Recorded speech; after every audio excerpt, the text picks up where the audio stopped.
Baik, saya nak singgung sikit. Subsidi ni apa? Tanya aku pula. Tanyalah pakar formula. Dok tanya, kamu raja formula, mana formula kamu? Saya ingat tak banyak yang faham. Walaupun pun dia tak suka benda-benda yang rumit ni, terlalu tak tercapai akalnya. Mana walaupun? Ada walaupun dengar. Dengar baik-baik. Ya. Subsidi ni apa? Subsidi ini sebenarnya tidak adil kepada rakyat. Apa sebab? Sebabnya UMNO Barisan Nasional, dia tak suka subsidi ni atas perkara yang paling penting bagi mereka. Kalau bagi subsidi kepada rakyat, habis duit untuk aku buat projek nak bagi mana? Sebab tu saya kata, subsidi mesti menjadi satu mekanisme paling baik untuk kita elakkan daripada wang minyak ini masuk poket menteri dan kerajaan. Saya lebih rela subsidi ini diagih-agihkan kepada rakyat. Otak kau.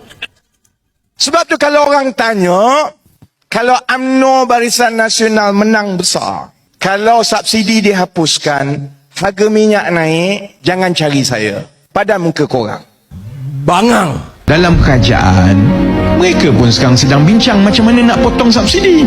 Subsidi makanan, subsidi minyak, subsidi gas, semua, subsidi elektrik, semua tengah fikir macam mana nak potong. Sebab kita ada pimpinan yang kerja dia makan gaji, clock in, clock out. Otak kau. Subsidi tu apa? Subsidi ini sebenarnya kita negara pengeluar minyak mentah, dan minyak mentah kita ni antara yang paling baik kualitinya dalam dunia. Subsidi ni apa? Bantuan kerajaan, sedekah kerajaan. Lah, hari ni baru aku tahu subsidi tu sedekah. Kerajaan bagi sedekah. Faham. Kerajaan apa ini? Kerajaan apa ni? Dia tak nak fikir menatang ni. Bangang. Memang bahlul, formula tengah berjalan lah bodoh. Ini kita kena bagi orang-orang yang bengong ni, tuan-tuan. Oh, walanu, kaki gila, kaki kecil.